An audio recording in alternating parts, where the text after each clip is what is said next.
Welcome back to Fun Facts Online.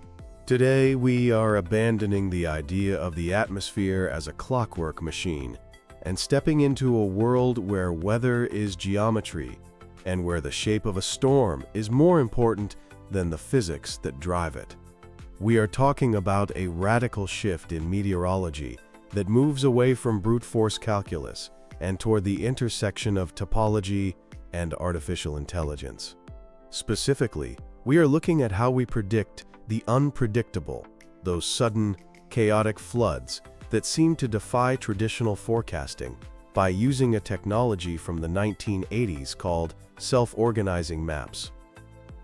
To understand why this is necessary, we have to look at the limitations of how we currently predict the weather. For the better part of a century, meteorology has been dominated by something called numerical weather prediction, or NWP. If you look at a weather forecast today, you are looking at the output of an NWP model. The premise of NWP is that the atmosphere is a massive grid of fluid dynamics equations. Imagine covering the Earth in a 3D mesh. In every single box of that mesh, you measure the temperature, the pressure, the humidity, and the wind speed. Then, you use physics, specifically the Navier-Stokes equations, to calculate how the air in one box will move into the next box over the next minute, hour, or day. For general weather, like knowing if you need a jacket tomorrow, this works miracles. It is one of the greatest achievements of modern science. But NWP has a fatal flaw, and it is what mathematicians call sensitivity to initial conditions, or, more famously, the butterfly effect. The atmosphere is a non-linear system. That means a tiny, almost unmeasurable difference in the starting data, like a slightly incorrect soil moisture reading in a field in Nebraska, can spiral out into a massive error 3 days later. When we deal with chaotic floods, those sudden violent inundations caused by complex interactions between localized cloudbursts and topography, NWP often hits a wall. The equations are just too sensitive. We try to solve this by adding more computing power, but the problem isn't the calculator. The problem is the dimensionality of the data. Weather data exists in what we call a hyperdimensional space. A single moment in time at a single location isn't just one number. It is a vector of 50 or 100 different interacting variables. Traditional statistics try to flatten this space. They try to draw straight lines through the chaos. But nature isn't linear. Nature twists and turns. To predict the unpredictable, we don't need a faster computer to solve the equations. We need a map that can read the shape of the chaos. This brings us to the work of Finnish professor Teuvo Kohonen. In the early 1980s, long before the current AI boom, Kohonen developed a type of artificial neural network that learns completely differently from the deep learning models we see today. Most modern AI is supervised, meaning you have to show it 1,000,000 pictures of a cat and tell it, this is a cat. Kohonen's network was unsupervised. It didn't need to be told what a flood looked like. It just needed to look at the data and find the structure itself. This architecture is called the self-organizing map, or SOM. The best analogy for an SOM is a fishing net. Imagine you have a cloud of data points floating in a dark room. These points represent different weather conditions. You throw a flexible, elastic net into that cloud. As the network learns, that net stretches, twists, and wraps itself around the data points. It physically conforms to the shape of the data. What this does is take that high-dimensional chaos, those 50 different variables, and compresses them down into a simple 2D map that preserves the topology, or the relative structure, of the original data. On this map, similar weather days are physically grouped together. A sunny, high-pressure day might live in the top left corner of the map. A humid pre-storm atmosphere might live in the bottom right. And crucially, the rare, chaotic conditions that lead to flash floods form distinct, recognizable clusters, often long before the rain actually starts falling. This is where we get into the concept of topological data analysis, or TDA. TDA is based on the idea that data has a shape, and that shape has meaning. When meteorologists use an SOM, they are asking a very specific question. What is the geometric shape of a flash flood? To find out, they feed the SOM a vector containing variables that usually get lost in the noise. They include geopotential height, which maps the pressure landscape of the upper atmosphere. They include specific humidity, which is the raw fuel for rain. They include zonal and meridional winds, soil saturation indices, and topographic gradients. To a human, or even a standard linear regression model, a list of 50 numbers is just noise. But to an SOM, that list is a coordinate. It is a specific point in the hyperdimensional space waiting to be mapped. The training process for these maps is fascinating because it relies on something called competitive learning. The SOM is made of a grid of neurons. When you feed it a historical weather event, all the neurons in the grid compete to see which one most closely resembles that event. The winner is called the best matching unit. This winning neuron gets to adjust its internal weights to look even more like that weather event. But here is the magic sauce. The winner's neighbors also adjust their weights. This neighborhood cooperation ensures that topologically similar weather events end up next to each other on the map. Over thousands of iterations, the grid self-organizes. It distills the infinite chaos of the atmosphere into a finite set of archetypes. Once the map is trained, we stop running physics simulations and start reading the map. Forecasters use a visualization tool called the U-matrix, or Unified Distance Matrix. This uses color gradients to show the topological distance between neurons. It looks like a topographic map of a mountain range. Dark valleys represent stable common weather patterns.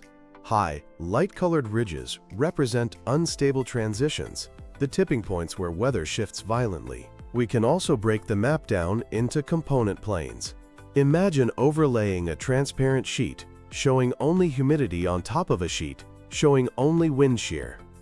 By doing this, forecasters can visually identify specific regions on the map where dangerous ingredients overlap. They can see that a flood isn't just a lot of rain. Topologically, a flood is a specific intersection of high moisture, low pressure, and specific wind vectors that occurs in a very specific, rare corner of the map. Let's look at how this plays out in the real world. One of the most compelling case studies comes from Taiwan.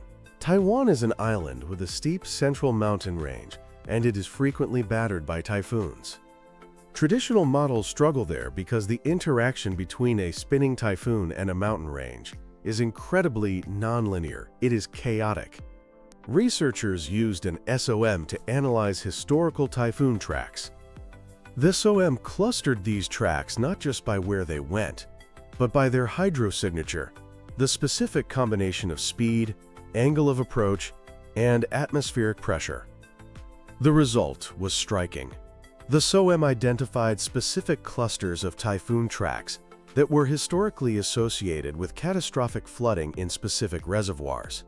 By identifying which cluster an approaching typhoon belonged to days before landfall, the system could predict floodwater levels with significantly higher accuracy than traditional physics models. This allowed reservoir managers to release water early, creating capacity for the incoming deluge, a decision that directly saves lives and infrastructure. We see a similar success story closer to home in the northeastern United States. Here, flooding often comes from atmospheric rivers, long, narrow corridors of moisture that stretch for thousands of miles. Predicting exactly where these rivers will dump their water is notoriously difficult because it depends on pressure systems halfway across the globe. Researchers at Northeastern University fed 50 years of weather data into an SOM. The map revealed 4 distinct land-atmosphere patterns that act as precursors to flooding. While traditional models saw a messy mix of pressure systems, the SOM clearly separated the data into topological groups. It revealed silent interactions, subtle connections between soil moisture and distant pressure anomalies that were reliable predictors of floods, even when precipitation forecasts were ambiguous. Now, the cutting edge of this field is what we call hybrid modeling. While SEMs are incredible at recognizing patterns, they aren't inherently designed to predict time. They are spatial maps, not clocks. To solve this, data scientists are coupling SOMs with long short-term memory networks, or LSTMs. In this architecture, the SOM acts as the feature extractor. It simplifies the chaotic weather data into a single topological state. It says, "We are currently in state 42 on the map." The LSTM then watches the sequence of these states. Instead of trying to learn the physics of fluid dynamics, the LSTM learns the grammar of the map. It learns that state 42 is almost always followed by state 15, which represents heavy rain within 6 hours. This combination reduces the computational cost of forecasting by orders of magnitude. Instead of a supercomputer crunching fluid equations for days, a trained hybrid SOM LSTM model can run on a standard server, providing real-time flood probabilities for thousands of locations simultaneously. There is another massive benefit to this topological approach, and it solves a problem that plagues the developing world: missing data. In places like the Lake Chad Basin in Africa, weather stations break, sensors fail, and records are lost. Traditional models simply crash when you feed them incomplete data. But SOMs have a unique healing property. Because the map is topologically continuous, if a weather station reports 4 out of 5 variables, the SOM can find the neuron that best matches those 4 variables and infill the missing 5th variable based on the weights of that neuron. This capability has allowed hydrologists to reconstruct historical rainfall records in data-scarce regions, training flood prediction models where it was previously thought impossible. So where is this going? The future of topological weather is merging with digital twin technology and edge computing. Cities are building virtual replicas of their sewer systems and topography. We are moving toward a world where an SOM runs on the edge, integrated directly into local IoT sensors on storm drains and riverbanks. Imagine a city where the storm drains themselves know the shape of a coming flood. Sensors detect a shift in the topological weather pattern that matches a known flood cluster. Before a drop of rain even hits the ground, the system reroutes traffic, lowers reservoir levels, and sends targeted alerts to specific neighborhoods. Topological weather prediction represents a philosophical shift as much as a technological one. It acknowledges that we may never perfectly solve the differential equations of the atmosphere. The chaos might be too deep for brute force, but by using self-organizing maps, we realize we don't need to solve the chaos. We just need to recognize its face. By mapping the topology of the sky, we are finding that even in the most turbulent storms, there is a structure, a geometry, and a predictability that was hidden from us only because we were looking at the numbers rather than the shape. That is the power of topology. Thanks for listening to Fun Facts Online.